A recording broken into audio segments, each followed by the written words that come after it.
The upcoming national and local elections in the Philippines evidently show the preparations of the electoral candidates who aim to persuade the Filipinos to vote for them. According to Collins' dictionary, an election is a formal process in which people vote to choose a person or group of people to hold an official position. Therefore, it is essential to comprehend the importance and substance of elections, since a particular power that will be given to the elected official will greatly affect the whole nation and the lives of its people. Aside from the reason that voting is a duty as a citizen, it also plays a huge part in the democracy of the country in many aspects. Moreover, the 2022 General Philippine Election is scheduled on May 2022 for executive and legislative branches of government, even the national, provincial, and local officials except for the barangay elections. Everyone who is legally registered can vote and elect the officials they want to serve for them and for the whole country. We have the right to choose the person we want to be named as a political officer or a public servant, but we should be knowledgeable enough about the names that are listed on the ballot.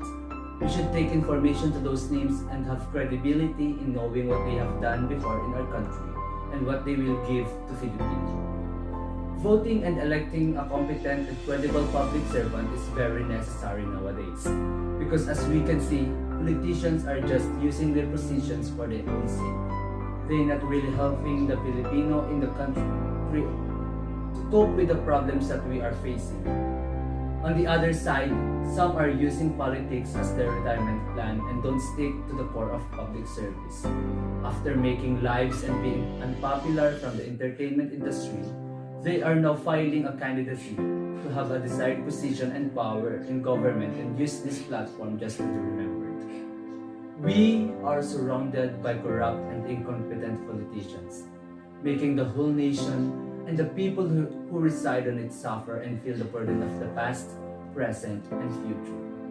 We didn't advance as soon as possible unlike the other nations because most of our leaders are focusing on the other problem rather the problem that everyone is currently facing, making solutions that are relatively not interconnected to the main problem of the Filipinos and the nation.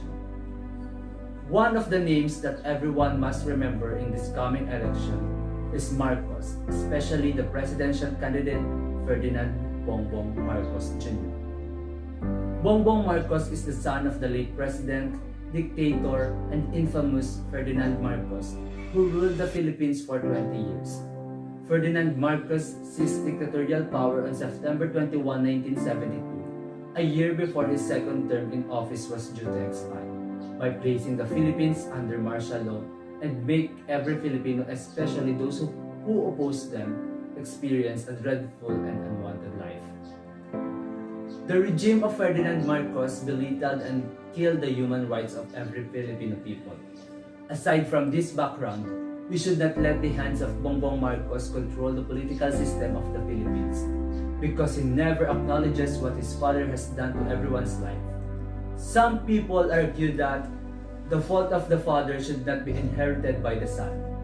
This is true, unless the son justifies the father's faults and benefits from it, which Bongbong Marcos does. He benefited from the robbed money of his deceased father and witnessed all of the events in the era of martial law, but he just let it slide and tolerated his father's wrongdoings. Bongbong doesn't fight for human rights. He didn't even oppress his father. He was aware he was complicit in the dictatorship of his father. He was a soldier defending the tyrant, has blood on his hand, and yet he shows no remorse. So, how could people trust Bongbong Marcos to be the next president of the country if he's an enabler of a murderer and a thief who stole the money from the Filipinos?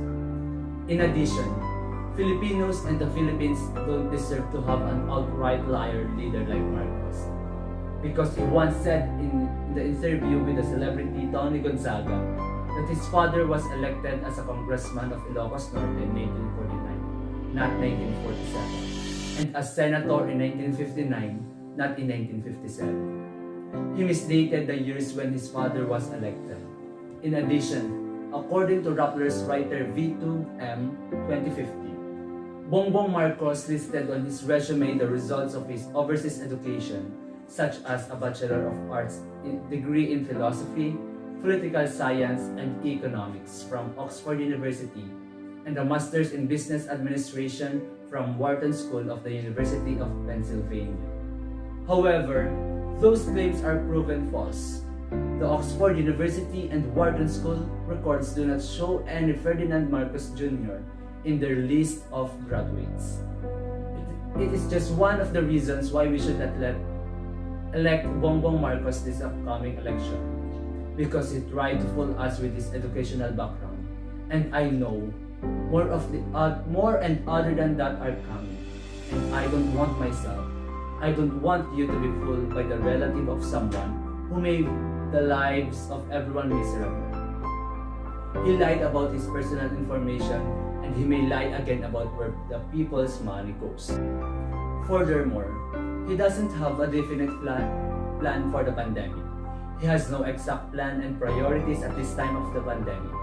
And there's a fact that he did nothing during the time of COVID-19, but is now all over social media and has a television advertisement asking for everyone's votes.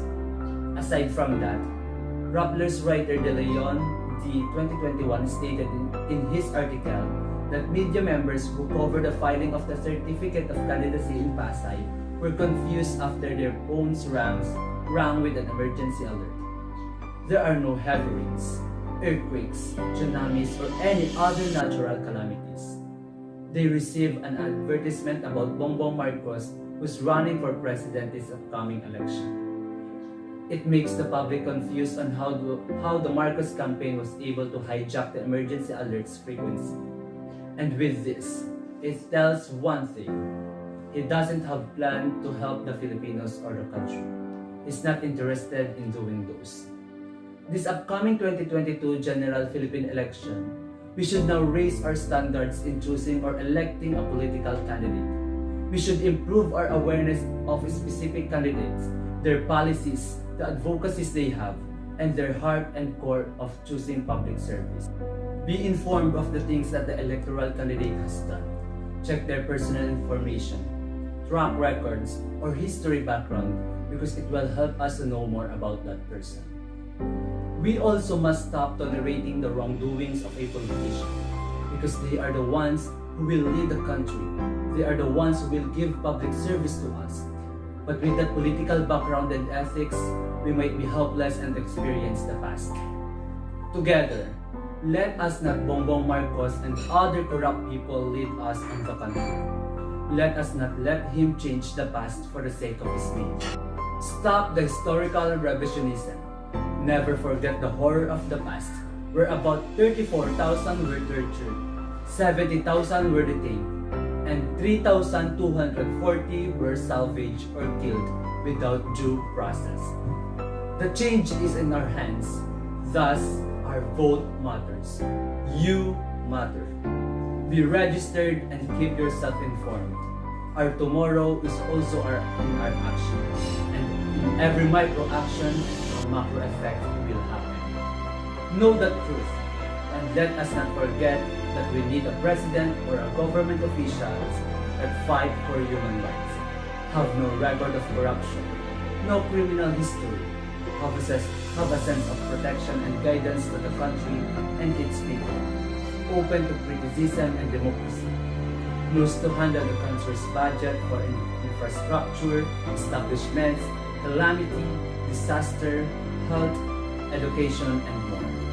We need a leader who's anti-bad governance, transparent and pro-Philippines. Choose wisely and have knowledge with virtue. And remember the names that we should cross out in our minds. We need great leaders that are not liars and thieves. We need an empowered leader that will empower and inspire people. Be a Filipino. Be a pro-Philippines.